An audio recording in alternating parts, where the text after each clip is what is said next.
Hello, everybody. Welcome to Shadow at Night. This is Wednesday, April the 30th, 2025. On the show tonight, guest Rob Boutilier, the Patriotic Dad, is going to join the show. We're going to talk about Alberta's sovereignty, not separation. We're going to keep it positive and say, well, you know, the rest of the country, obviously the left-wing corporate media is going to call it separation. They want to separate.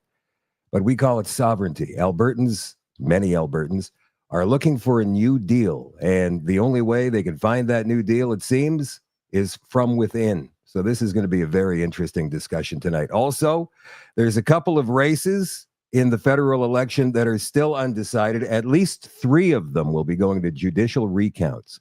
One riding in Newfoundland and Labrador has got a 12-vote separation. I just looking to make sure I was right. 12 votes between the Conservatives and the Liberals, and the Liberals have won that riding, but we await the judicial recount. Who knows? Maybe there were some mistakes made along the way. And speaking of mistakes, I have had so many messages today.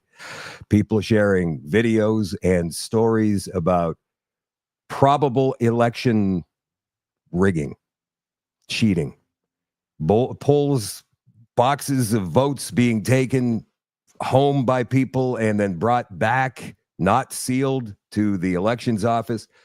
But none of it is actually any evidence at all. It's all hearsay and anecdotal. So I'm not going to be presenting that on the show at any point until we can get some solid evidence, right? We've got blurry video. We've got, I heard from a guy. So I'm not going to be running any of that stuff. What my wish would be is for people to call Elections Canada and complain about it, and the people who actually saw the wrongdoing happen.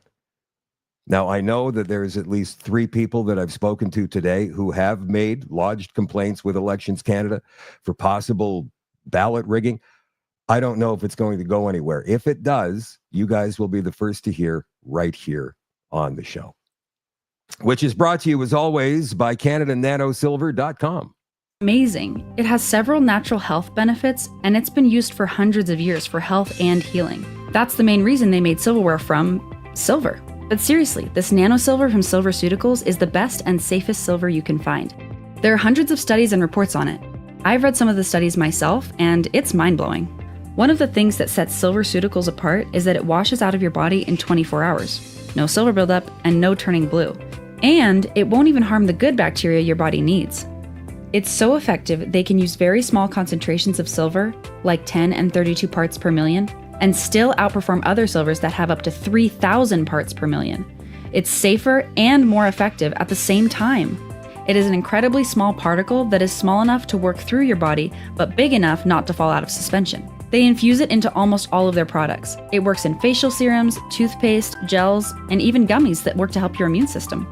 Yeah, don't forget about the skin creams and like the gummies. She talked about the gummies there. CanadaNanoSilver.com is the website. You can contact Anna and Kevin through the contact tab in the upper right-hand corner, or you can call. Just not now. They're driving back from Carmen, but when they get home, maybe in about 45 minutes, if you're interested in these products and hearing more about them, 204-808-9292. It is CanadaNanoSilver.com. Hello, Mary, watching in Vauxhall, Alberta tonight. Hello, Christine and Enola. Greg is watching in Kingston, Ontario.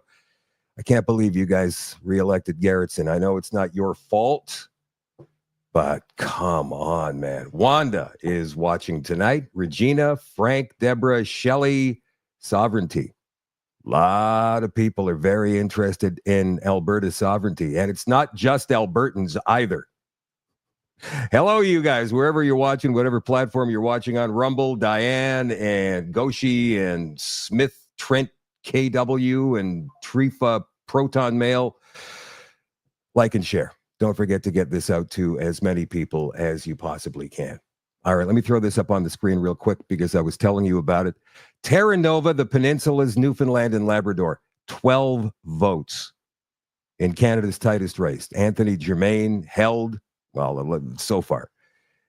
his Newfoundland riding for the Liberals with only 12 more votes than the Conservative rival Jonathan Lowe, so they expect a judicial recount. Actually, it's mandatory. And Terrebonne, Quebec, another incredibly close contest. Left-wing corporate CTV says Liberal challenger Tatiana Auguste beat Bloc Québécois incumbent Natalie Sinclair Desgagne by just 35 votes, and you can expect a judicial recount there as well. And there's one more riding that's less than 100 votes apart, and that's Nunavut. It doesn't really matter as far as we're concerned, though. It's between the NDP and the Liberals up there, 77 votes. So here's what could happen. The Conservatives could theoretically take those two ridings, the two of the top three there, back from the Liberals, and the Liberal seat count would then come down to 167. The Conservatives would go up to 146, but the NDP would still have 7 seats. Now, we're hearing rumblings. I heard rumblings today. Don't take this as fact, but we're hearing this kind of stuff fly around. That, and I talked about this last night as well, that some of these NDP MPs, the ones who have just been elected, may cross the floor to join the Liberal Party, giving them the majority they need to form government and have the ultimate hammer for the next 4 years. We're hoping that doesn't happen. We hope it stays a minority, and we hope that, because minority governments historically, as long as there's no supply and confidence deal, last between 18 and 24 months in this country. So we'll keep our fingers crossed and see what happens, because I don't know that I could stomach 4 years of Mark Carney and what he plans to do to this country. We're going to be back with our special guest, Rob Boutilier, in just a second. Be right back.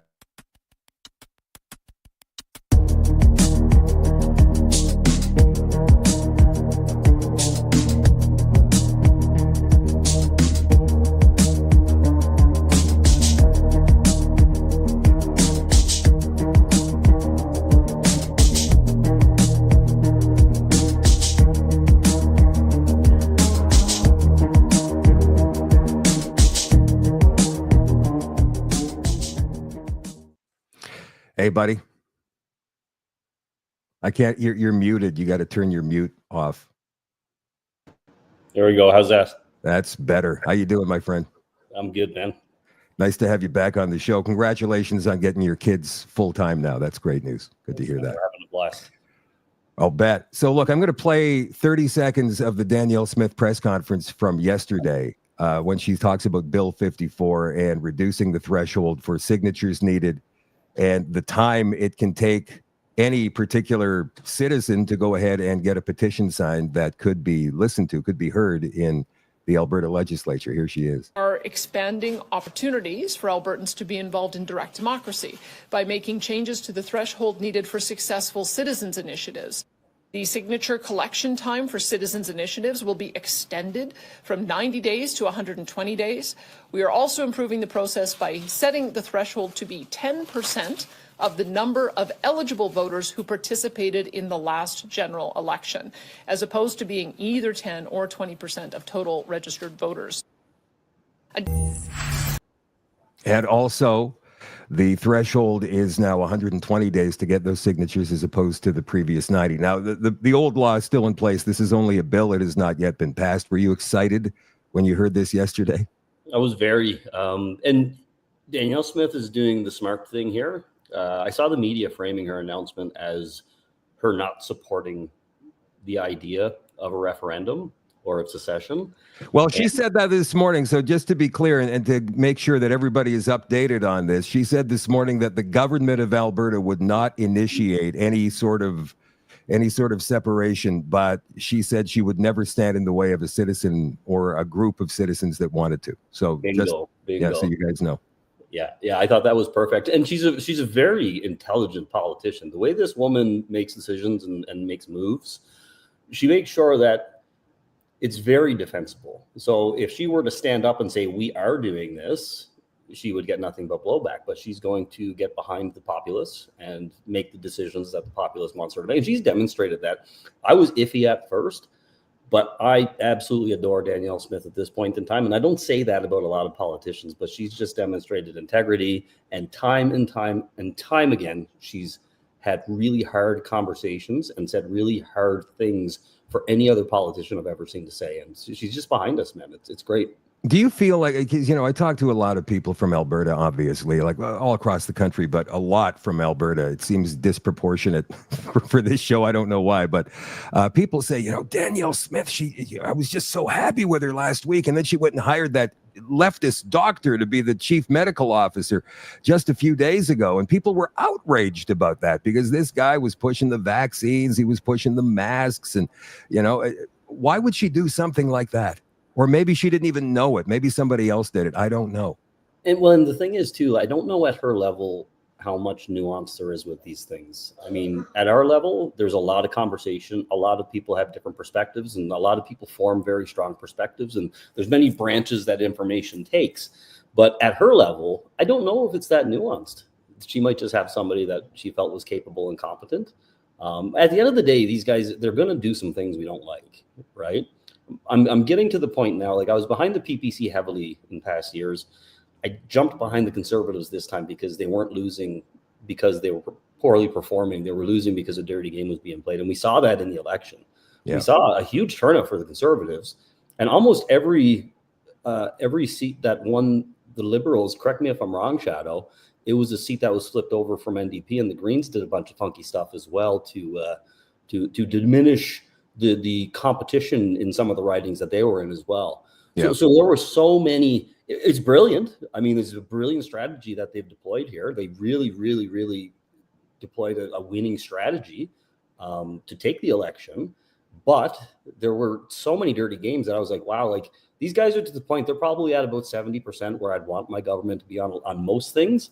You mean the Conservatives? Yeah. And it's like, we have to think about our kids at this point in time because, well, you saw that report that came out.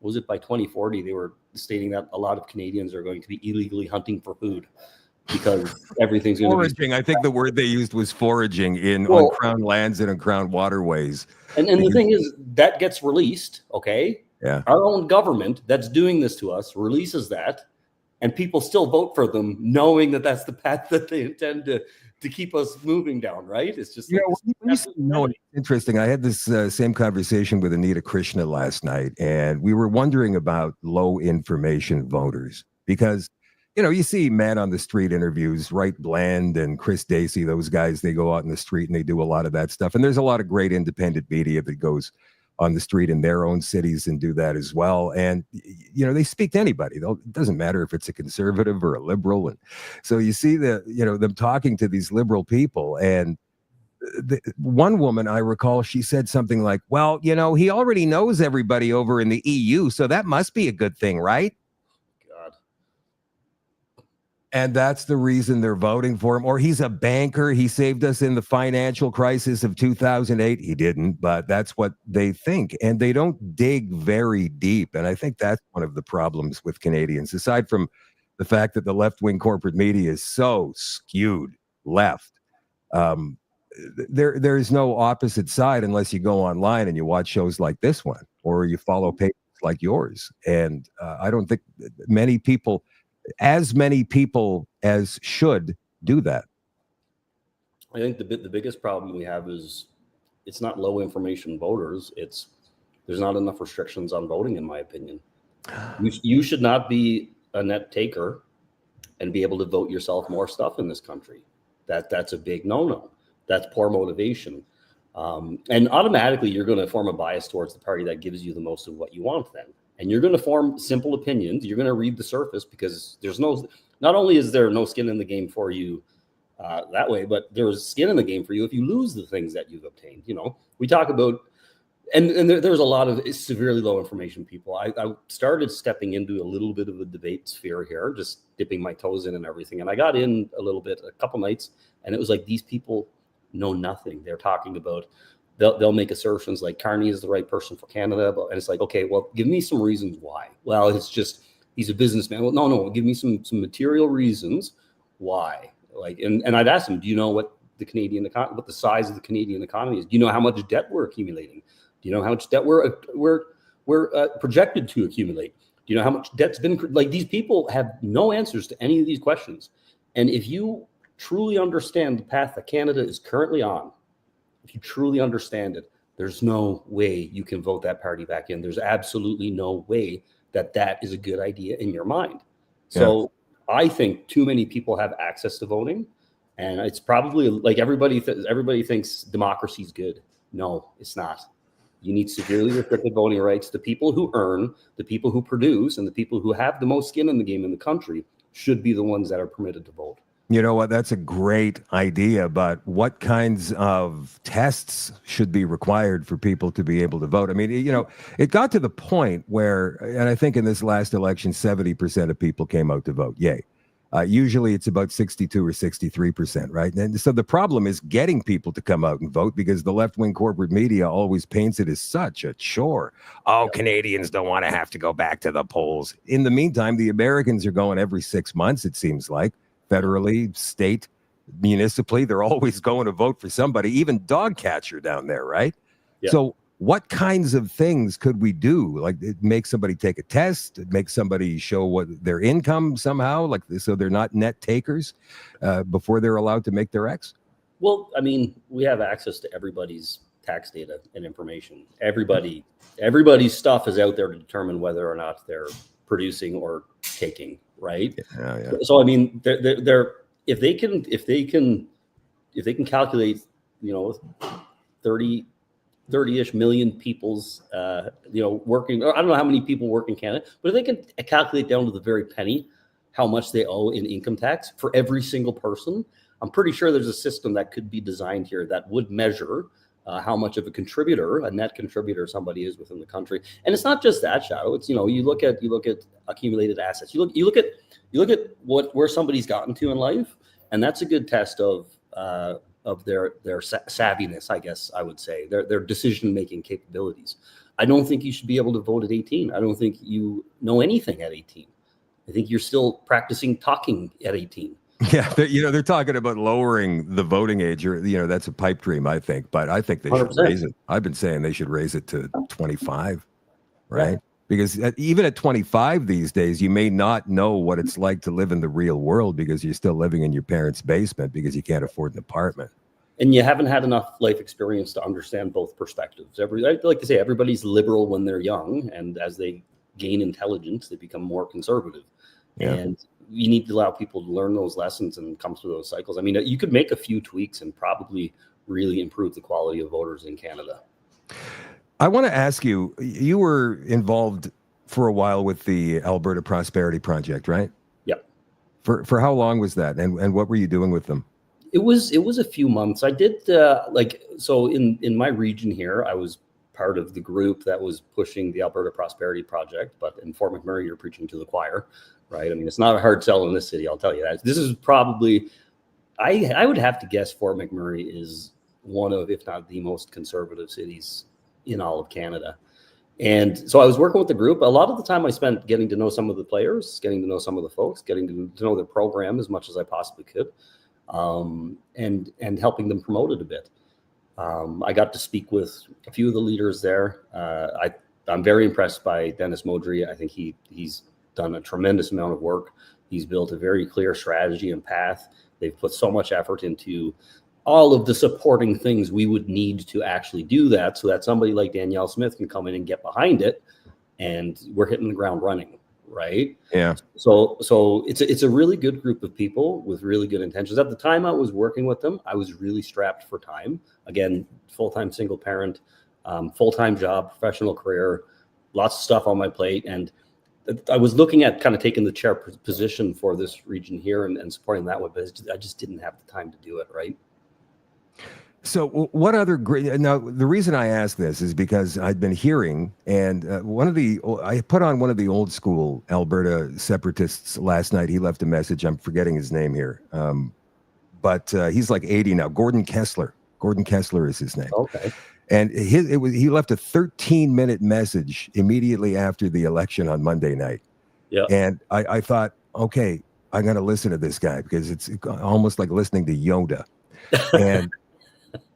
And so he, at one point in that message, said, "It's my greatest wish that all of the disparate groups in Alberta who are getting behind sovereignty can actually come together and agree on what the plan should be and then move forward, because then it will be a loud, strong, powerful, positive message." How many different groups are there? I know there's the Alberta Republican Party as well. Yeah, there's a lot of groups. I don't know how much reach many of them have gained. There's a lot of varying opinions on what the end result shall look like. And that's the thing where I think we're creating the divide and we're getting it wrong. We're not allowing the end result to develop as we wade into this and convince people that moving forward on a solution is a good idea. We're coming and we're saying to people, we're going to be the 51st state. We're going to be our own country. They're coming with the end in mind. When this has to be a collaborative approach amongst all the groups. There has to be, I'm telling you, this will take a long time if we're going to do it.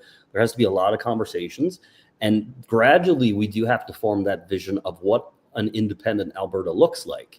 It's not as cut and dry as become part of the states. All of a sudden we're our own. It's not as cut and dry as those things. There's a lot of steps to follow. There's a lot of stakeholders here, and what we should be doing, the way I see it, Shadow, is we should, referendum-wise, it has to be a simple question.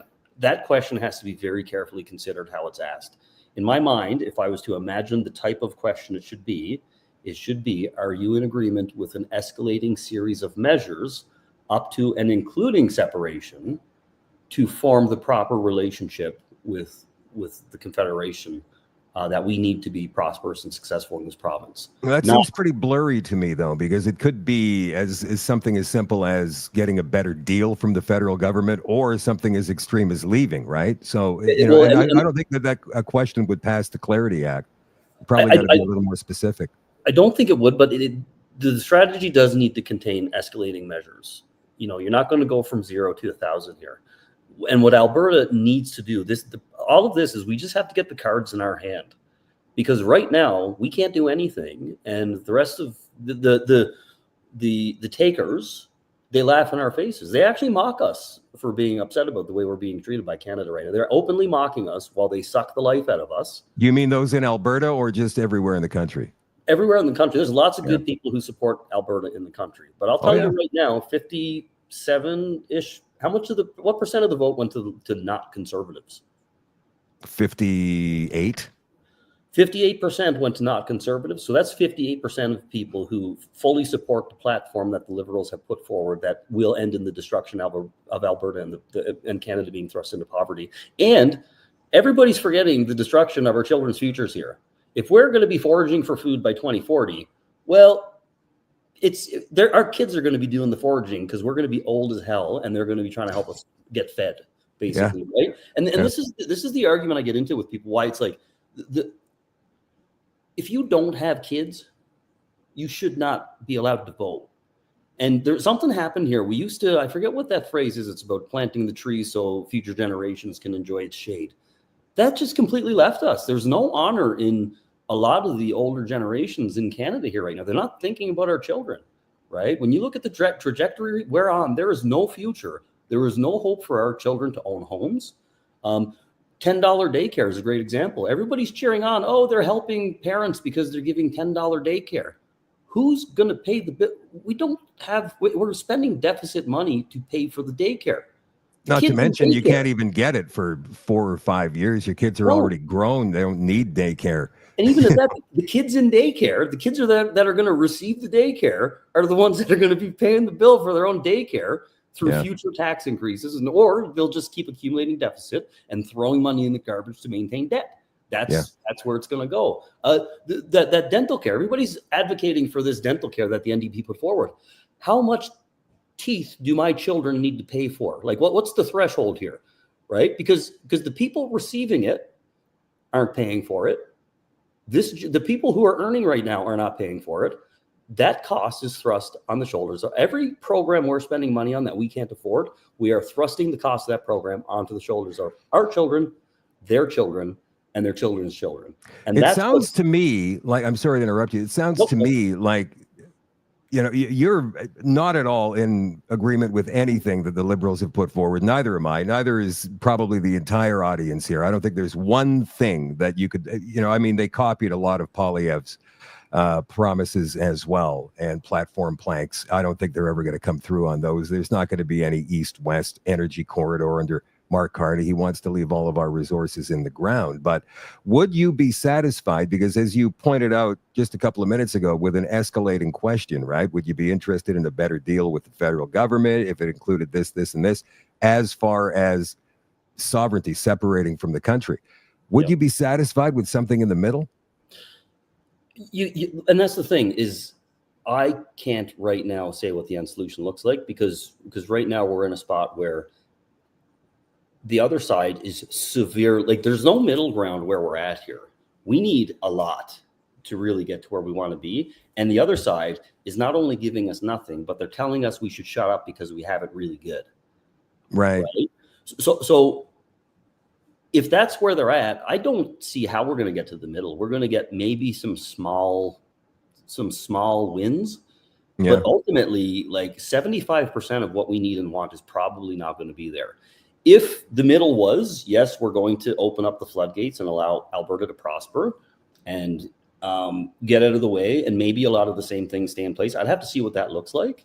I mean, I know it would be good for the economy here. I'd love to see Alberta boom again. I'd love to see us move towards, throttling our oil, not throttling, but taking advantage of the resources that we have here, and giving the world more good energy, clean energy, more energy that is not going to China. Like, they're just displacing where all the energy is going, and it has to be intentional because it's so evil. So I don't see any middle ground here. We've got one side that thinks we're awful, and we've got our side that wants what we actually need to be prosperous here. So I don't see any cards that we can hold other than, guys, we're going to walk away from the country before somebody seriously sits down and starts holding negotiations with us. But if we get to the point where we've opened that door completely for ourselves, isn't it easier just to step out the door, right? Well, you would need to have the positive result in a referendum, right? I had Jeff Rath from the APP on, I'm going to say 3 weeks ago now, and he is a fast track, and he wants this thing fast tracked. He wants a referendum by November. And, they've got all the points, the APP. I had Chris Scott on as well, and he was selling gas in Mirror there for like 80 cents a liter or something a couple of weeks ago, sold out in 2 hours time. And the reason that he did that was because this is how it's going to be in Alberta all the time if we become an independent nation. right? 100%. Yeah. So 100%. that was his rationale behind it. Do you think Danielle Smith is doing this in order to move to a situation where Alberta becomes independent, or is she using it as a bargaining chip? I know what my feeling is, but she's definitely using it as a bargaining chip. I think Danielle Smith is very smart, and a smart politician, is going to work the best possible deal that they can, right? I feel like Danielle Smith is getting behind the movement so that Alberta can have as much leverage as possible. I don't know if we get really close and she gets out of the way or not. That's the thing I don't know, right? Because that would be I don't know if that's where her values lie. But I'll tell you, I'm perfectly happy right now having a leader in Alberta that is behind this and is doing everything in her power to get a better situation for Alberta. Like, I don't know, other than Klein, I don't know if we've ever seen that before, right? Like, this is incredible to watch. It's somebody actually supporting us so strongly and being fearless enough to say a lot of the things that are socially unacceptable throughout the rest of the country right now. I know that you've mentioned that you've spent time with many of the key players of the APP. I'm not sure if you know any of the other players in any of the other groups, but I do know that there is a significant amount of money behind some of these groups. And I'm talking about millions, if not billions of dollars. Do you recognize that also? What I will say is I think there's a lot of very deep interests from the business side of things in this. The oil community, the energy community, for sure. Well, and not just that, again, it's almost like the same thing that happens on the left. They fund a lot of groups, not necessarily for any end objective, but to create pressure, political pressure, right? So I don't know if it's like, I don't have enough insight into that piece, but if I had to guess, I would say that it's funded because it's an effective way of applying political pressure and improving business conditions within the province, right? Mm-hmm. I think there's a lot of old money in Alberta, a lot of dark money that we probably aren't aware of in this province.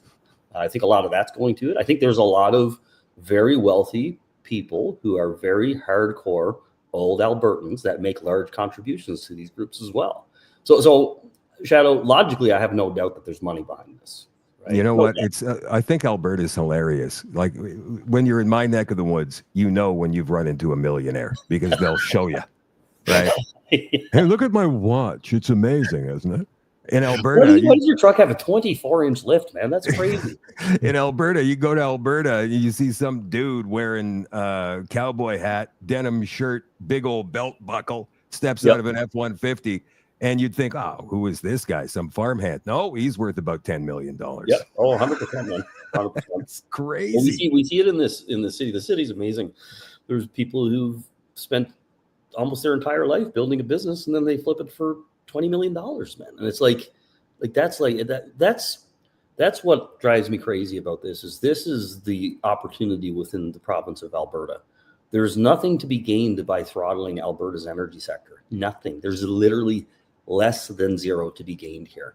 There's no reduction in carbon on the planet, let alone do we eat. Like, nobody's really proving to us that that's the dial we need to turn. That feels like that's more of the dial that's best to manipulate to get the best behavior out of everybody that you want, right? It's a measurable thing that they can crush industry. They can gain supreme amounts of control by telling you that we need to turn that dial and convincing you there's a crisis at hand, right? So the only thing, and when you look at Carney's business ventures and the things he's involved in, every single thing happening to Canada is bad for Canadians, but will allow his business ventures to flourish, right? Like, when you see, that's such a conflict to me, is when you see a politician, when you see them making terrible, awful decisions and doing the damage that they're doing to this country, and you can clearly see the benefit they reap in doing that on the other side.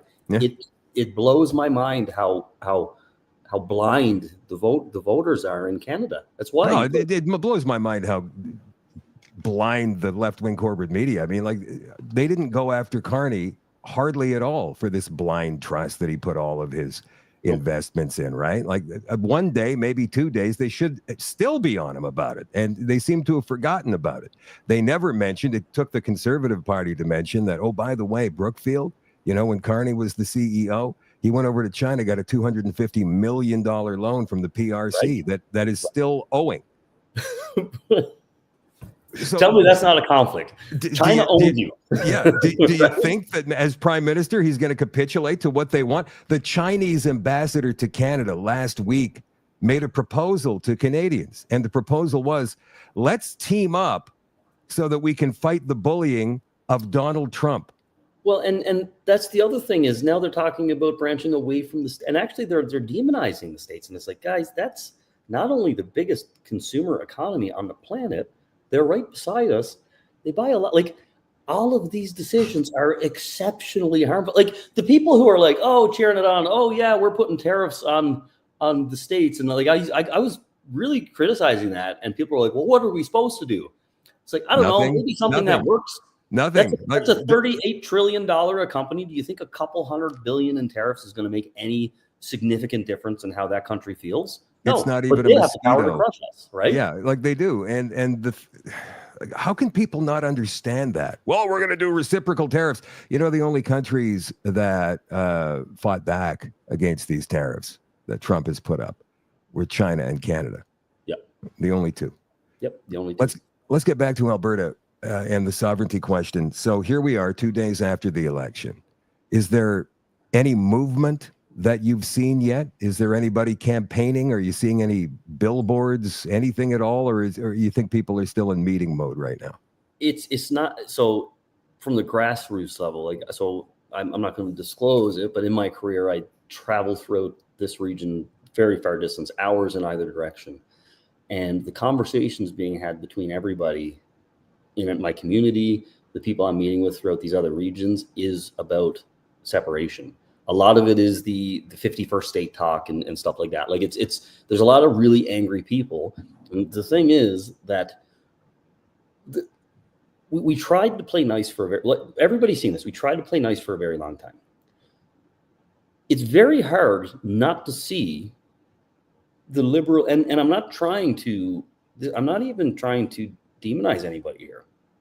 But logically, if you think about the definition of the word enemy at this point in time, it's very hard not to see the other side as an enemy at this point in time that we need to separate ourselves from because of the damage they're doing. You look at, they are... You mean the government of Canada being the enemy? Well, not just the government of Canada. Now it's to the point where, like, if people encounter liberal voters, it's like, what you stand for is more harmful to me and my family than anything anybody's ever done to us before, right? The thrusting us into insane amounts of debt, the increasing tax revenues, the carbon tax, taking our guns away, crushing our industry, the money. Censorship. Don't forget about the censorship. And that's right. And how many people have you heard? And because there's a lot of normies, is how we call them out there, right? Yeah. Well, it's just a vote. It's just politics. I mean, it didn't matter who won. Like, why are you so upset? They don't get the gravity of the situation that we're currently in. Yeah. Not at all. Not at all. And that's the thing, Shadow, is it's like there's a very clear divide in Canada, and unity is not a good idea, because unity means that we have people who are on the end where they absolutely have the destruction of our freedoms, our firearms ownership, our economy, our livelihoods in mind, and they're actively voting for that. Unity means we meet somewheres there. The only version of unity we get is they say, oh, you guys are making but they frame us as the ones who are dividing Canada. Yeah. But do you think it's us or the ones who are voting actively to destroy our lives? Do you think maybe it's those people who are dividing Canada and just telling us that it's a good idea to do it for shallow reasons that they don't even understand and can't explain? I challenge anybody watching this live right now, when you talk to somebody who supports liberal policies, don't get angry. Go into depth. Ask them what about the policies they support. Ask them how they see those policies impacting Canadians. Ask them a ton of questions, and you'll find out really quickly that they don't have a clue. They are mindless drones who are voting based on emotion and based off of the surface version of things they hear in the media. And that's it. Or they just like it because it benefits them, and they don't have any skin in the game to lose here over the policies that are taking Canada over right now. So I don't see how they couldn't have any skin to lose, because it affects everything, right? I mean, you go to your downtown, any downtown in any major city or even medium-sized city in this country now, and you're seeing tent cities everywhere. You're seeing drug addicts. You're seeing people like raving on a street corner, yelling and screaming, talking to nobody. Mhm. And that's all about the so-called safe supply that they have been dishing out. They've free drug paraphernalia, hard drug paraphernalia in vending machines in British Columbia right now, where it's rampant. And it's bad enough in places like Alberta and, Ontario, Manitoba is even bad. You can't go downtown here now. I know people wanting to go to a hockey game. There's a game tonight downtown. People go, I don't know, man. Should we go or just watch it on TV? It's pretty rough down there. Now you're safe. There's going to be 16,000 people down there. You're going to be fine. Don't worry about it. But here's the thing too, Shadow. Like if I don't know if anybody's. This would be an interesting experiment or pile of data for somebody to run. So we've got the number of seats that each province can elect to form government, right? Right now, we know that the provinces that take the most have the most voting power based on population. We know this. That's measurable. I would love to see somebody, if they were to properly distribute the seats throughout Canada based on population, if they were to reorganize the seats in Canada based on population and then look at how this country would vote, I would love to see what that result would be like, because I think this country would end up being highly conservative if the voting power was properly distributed within the provinces based on population. Yeah, they did the redistribution 2 years ago, and they screwed up Pierre Poilievre's riding so bad they added a bunch of Liberal voters to it. I think, what's his name? Mario for the North did a video on that. I'm going to play it later on in the show. Let me ask you this. That guy. Yeah, he's pretty cool.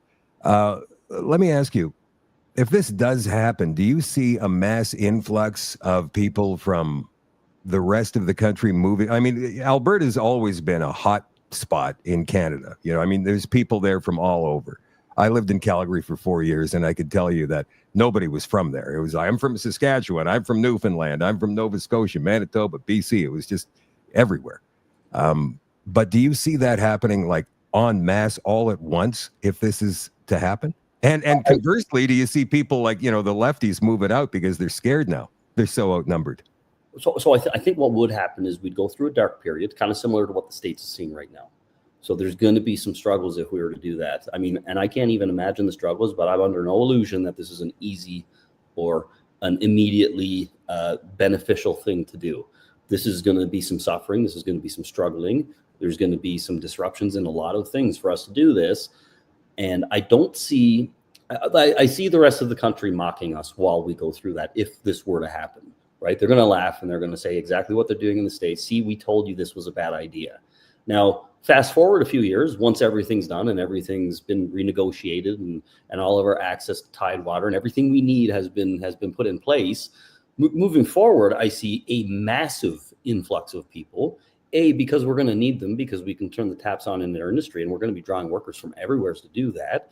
Yeah. B, right out of the gates, if you just took Alberta out and gave us everything that we contribute back, our GDP rises by 40% immediately. This province is one of the most booming places on the face of the planet if we were to separate, once all of the strings are cut. Now, you see, interesting that you say there's going to be a dark period, because others that I've spoken to say it's going to get better immediately. Well, maybe not immediately, but within 2 or 3 months. Because the second that you stop giving the federal government those transfer payments, you're keeping that money yourself. And, you're not getting your health transfers, but so what?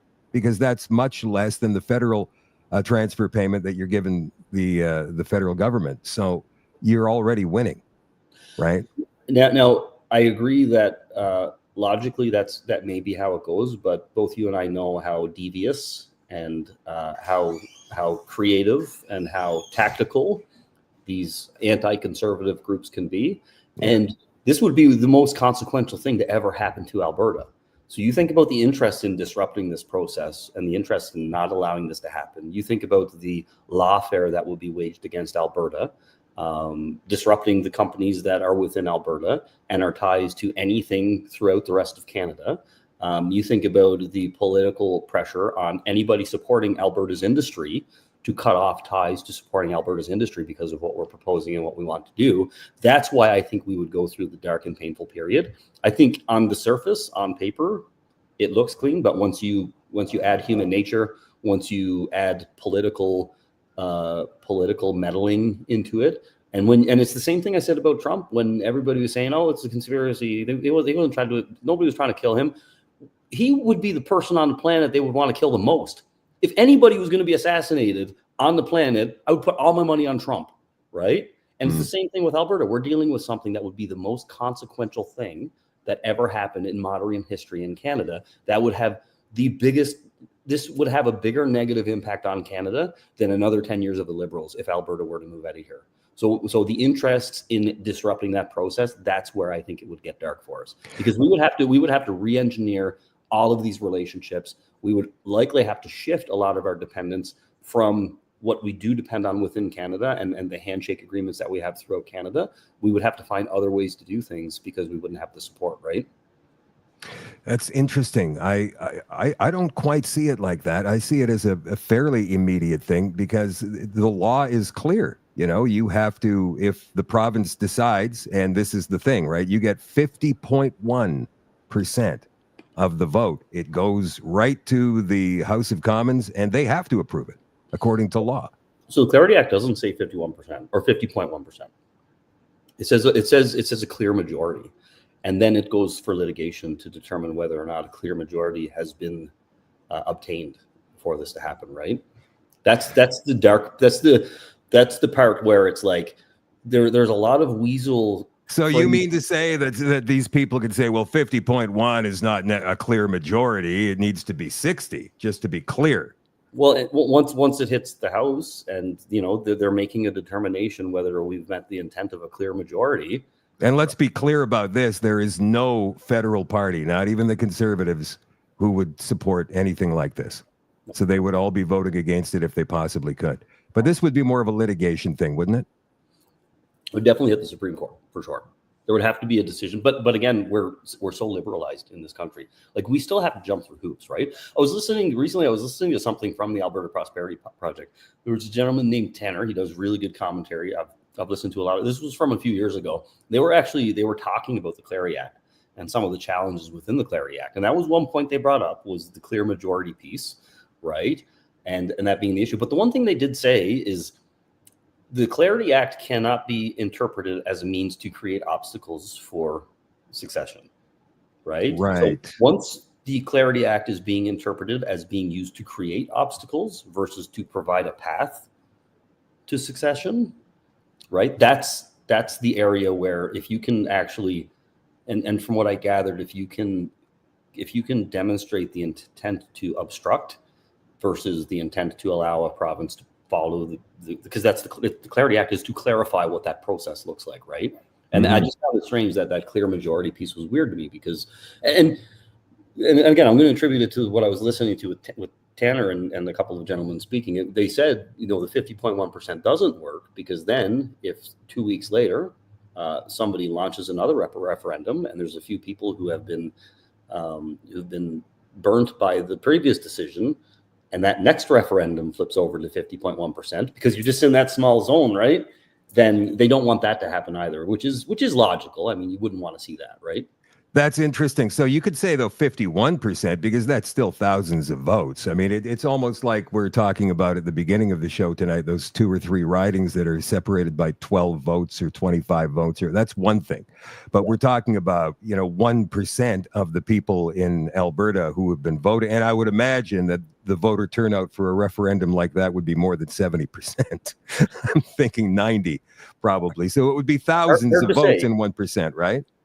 And that's again, it's hard to say because I pulled it up the other day. I believe if you look at conservative versus non-conservative votes in Alberta, it varies. There's some very liberal cities and areas within Alberta, but I believe conservatives achieved, and anybody in the comments can correct me, they hit about 65% of the total votes that were given to conservatives. So I guess for me, if you think of a referendum, if you think about people who are motivated to vote, of course, the conservatives, but I definitely would want to sit on it for a little bit if I only achieved 51% and determine if we can actually clearly state that we have a clear majority. Because again, if you don't do that, if you take it forward and it gets shot down, it's like, man, you've got to have a very clear path here and you got to be certain.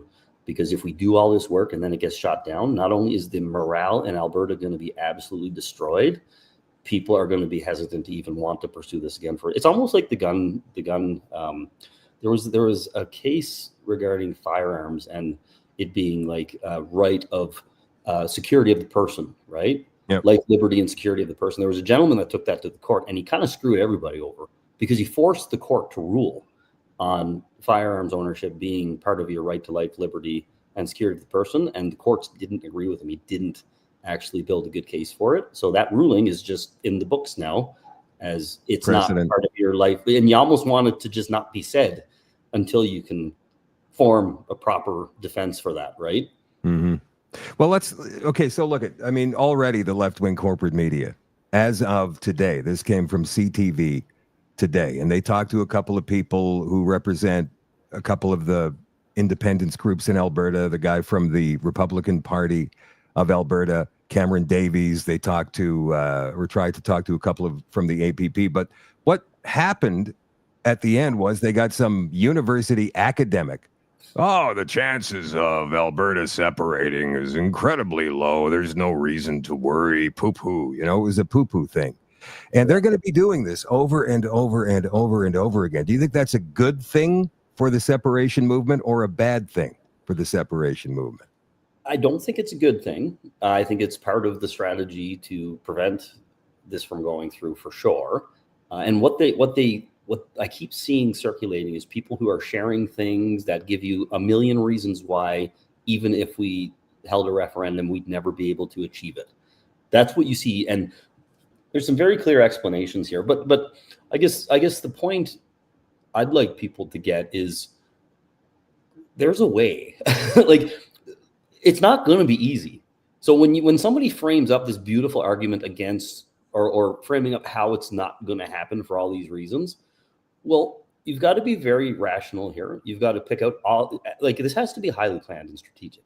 They have to sit down and they have to do maybe some kind of tabletop exercise here to determine what are all of the hangups going to be. It could be 300 different things that could get in the way.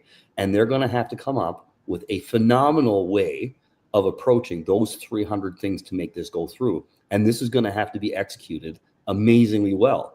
Now, saying that's going to be very hard, but it can be done. Well, let me ask you. I mean, I was going to ask you this before, but now you've kind of semi-answered it already. But let's just say the referendum happens. Let's say the Alberta Prosperity Project, and I can imagine the marketing campaign that the province would be going through for 3 to 6 months. It could start as early as next week. I mean, depending on how determined these groups are.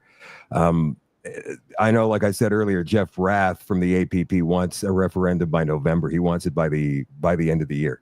Yeah. So the marketing campaign, these guys have got money. They can spend huge money on TV, radio, online, social media. They can spend massive money on billboards. It would be everywhere, right? All they need is a fantastic marketing strategy and a slogan like "We're all in this together" to maybe move some hearts and minds right now. And this may be a suppression poll. I don't know. I think it was an Ipsos poll that said 25% of Albertans, 1 in 4, would be interested in becoming an independent country. That number was higher in Saskatchewan, by the way, 30%. Yeah. So if the number is 25%, and again, I don't believe polls, but if the number is 25%, could they move it to 55 with a marketing campaign like that? And that's part of the reason why I would not advocate for driving this too hard, too fast, is because, again, once you shoot your shot, you're done. Now, I would want to see, again, the Liberal strategy to take government again was brilliant. I would want to see some amazing strategists, the equivalent of what they're dealing with on the Democrat. Because the thing people don't realize is how good these strategists are. The Liberals have a losing platform in every way, shape, and form that does nothing but hurt people. And these strategic people get in and they form a plan to turn that awful, disgusting, losing platform into something that actually wins government. It's insane. So it's way different. It's way different. The challenge is almost insurmountable. when you think about it. And I'm just talking objectively. It's not a good thing they're doing it, but it's just amazing what they've achieved with the platform that they were pitching to everybody. So I don't know what kind of depth we have on the Conservative side, because our platform is not a hard sell, right? Like, our platform is really good. It's really logical. It's really rational. So for them to be able to get in and twist everybody's minds the way they did to convince them that ours is bad and theirs is good, we need strategists that are capable of reaching people in a way we've never seen before to get this message out.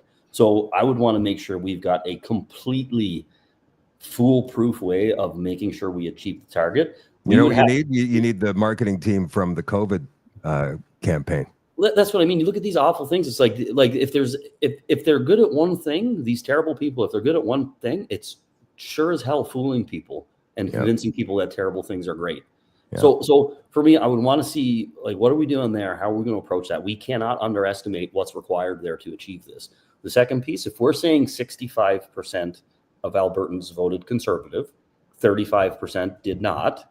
So we know 35% right out of the gates is not going to jump on board with this. For us to get what I would feel comfortable calling a clear majority, you'd have to get all but 5%. You'd have to get the 60% of voters that voted Conservative, to be able to walk in and comfortably say there's no way you can debate that this is a clear majority. So, and we know that of that 65%, there's a lot of very moderate Conservatives in there that probably wouldn't support separation. So that's why I'm saying I would never want to run into this too fast. This will take a lot of strategy. This will take a lot of preparation. This is going to take things. We are going to have to form concepts we've never formed before. Well, the interesting thing is, I mean, that last Quebec referendum where the Federalists won it by the skin of their teeth. I think it was 95. I was in Calgary at the time. I remember I was working on a radio station called Kick FM. Anyway, and all of us were standing around in the newsroom watching the TV because it was like, wow, this could be history in the making right here. They've failed. The separatists have failed a couple of times now, but they keep coming back for more. The Bloc Québécois didn't do so well in the federal election, but leading the polls right now, guess what? The Parti Québécois provincially in Quebec, which is the separatist party, right? You put a separatist premier in there, and who knows what kind of bells he's going to ring to get people all riled up again. So it's not like they've lost much over the last 30 or 40 years since this whole separation thing began. And I like you say, you shoot your shot, but you can always come back and do it again in a couple of years, right? And take your lessons learned. Well, I don't know if it's a couple years, and the thing is, we don't have a couple years here, right? Like, as far as damaging our industry and our economy and the future of our children, like, we're in the red zone here with what's happening, right? And the other thing we have to consider here too is the forces that are going to be out there to misinform Albertans about, like, again, if they're deploying the same strategists that they use for the elections and things like that, sure as hell, because it's the most consequential thing that could happen to Canada, they could spend $10 billion misinforming Albertans to shift them away from voting for separation, and it would be worth it for them to do that. That would be a good investment for them to do that, right? Right. And we already know that they just throw endless money at everything already. So why not then would they throw the most money possible to prevent the most consequential thing that could ever happen to Canada? And that's why I'm saying it's not a clean thing we're going to do here. It's a very difficult thing. And if we naively dive into this and just run at it, we're going to hit every branch on the way out of that tree. If we think in any way, shape, or form anybody's going to play nice here or clean, or we're going to just follow the clarity process that's been put out in front of us and it's going to work, we have to get into the trenches with these guys, and it's going to be dirty. We need a majorly robust strategy here to achieve this, right? Yeah. So the independence groups, do you see a possibility of them coming together, like putting their egos aside and saying, okay, let's do this, man? Most of them are pitching the solution, not the path to a solution. That's the problem. So like I spent a long time as leader. I've led a lot of groups, a lot of large teams. And when you get a bunch of people who all think they know what we need to do, that's when you end up with a huge amount of conflict and everybody thinks they're right.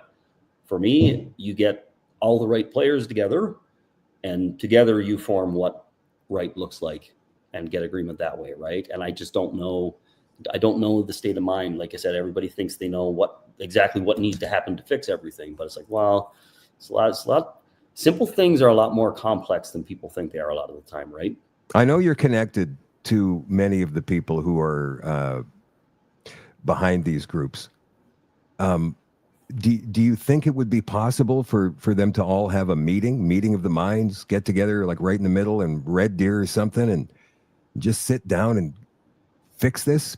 Because like Gordon Kessler said in his video, you guys have all got to get together. It's got to be a one team approach, or you haven't got a chance.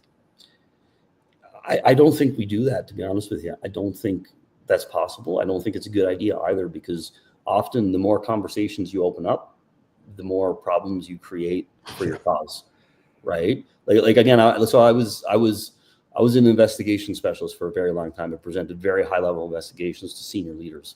And I learned very quickly that if something was not pertinent to what I was reporting out, I don't add it, because all it does is creates a whole dialogue around something that's not pertinent to the situation. What we need to have is a clear winner in approach that people get behind. It's not about getting the groups together. It's about getting the most people behind the right group, right? And then in time, I hate to say it, the groups that don't win, they will phase themselves out and they will lose. They won't be relevant anymore at that point in time.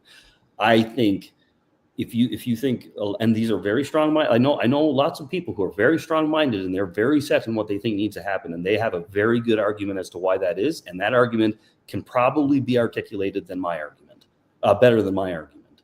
So for me, it's like, well, do you invest your energy in that, or do you just almost like letting the market take care of it, right? You know what I mean? Like, you would hope that could happen. And the last thing you'd want to see is the infighting, right? I mean, like you saw what happened with the Freedom Convoy, like after the great movement, then it all just, backbiting and sniping and bitterness and jealousy. And the last thing you want is to get the referendum.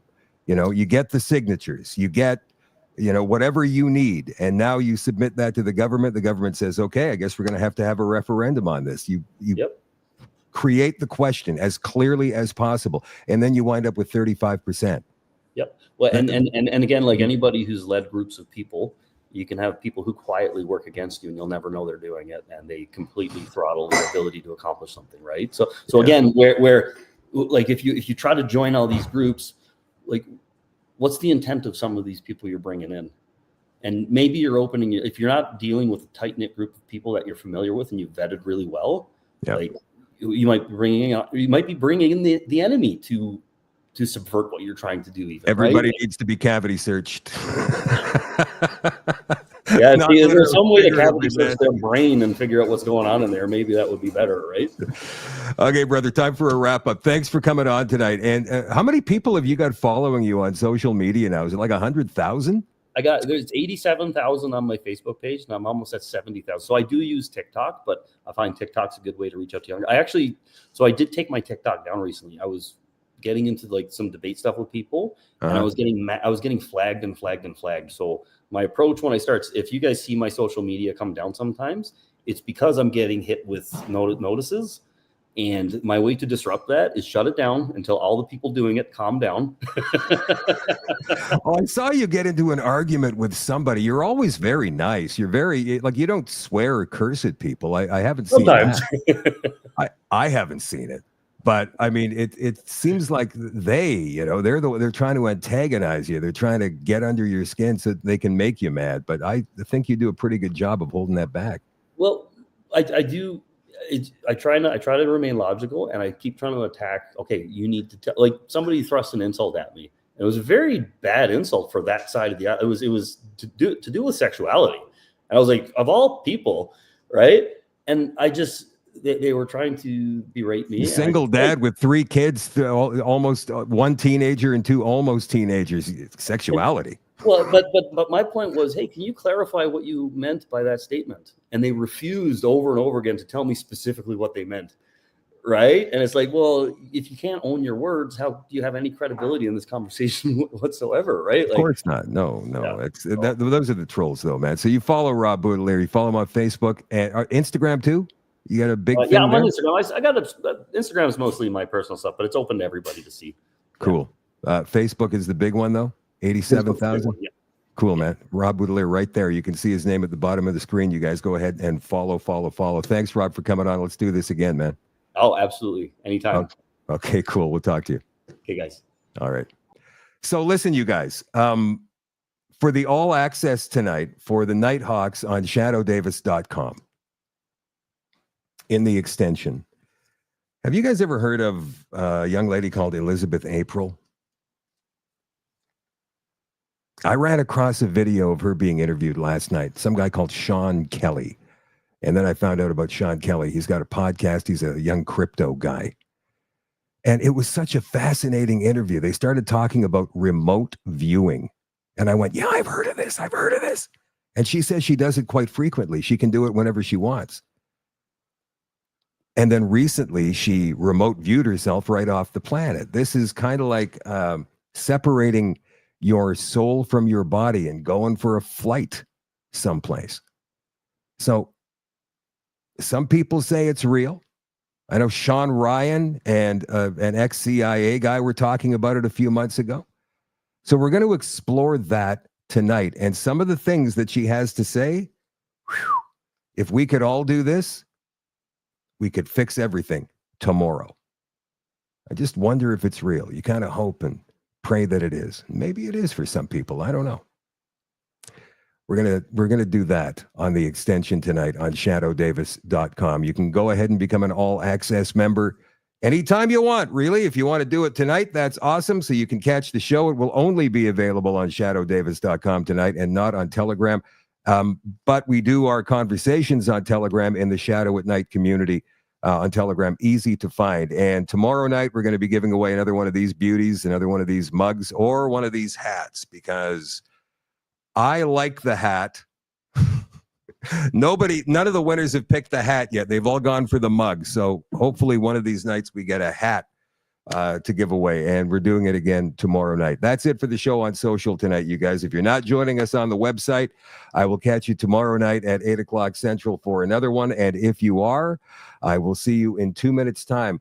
I love you all. I appreciate you all, and I will see you all again soon. Night.